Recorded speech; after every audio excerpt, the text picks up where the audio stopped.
দেখো আমি কত সুন্দর ভিন্ডি রেসিপি বানিয়েছি। চলো এটা ট্রাই করে দিই। ভিন্ডিগুলো আমি আগে থেকে কেটে রেখেছি, আমি গরম তেলে ছাড়বো। তখন ভিন্ডিগুলো ভাজা হচ্ছে, আমি একটা মশলা রেডি করছি।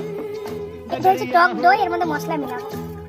ঝাল গুঁড়ো, হলুদ, লবণ, ডিগি মির্চ।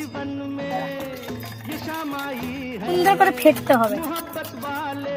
ভিন্ডিগুলো এবার বের করবো, এরকম করে ভাজবো। সুন্দর করে ভাজা হয়ে গেছে। ওই তেলে আমরা দিয়ে দেবো গোটা জিরে, পেঁয়াজের পেস্ট দিয়ে দেবো।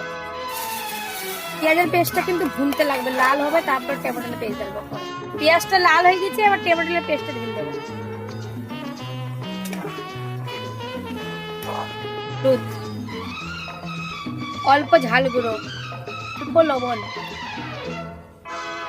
অল্প ধিগি মির্চ,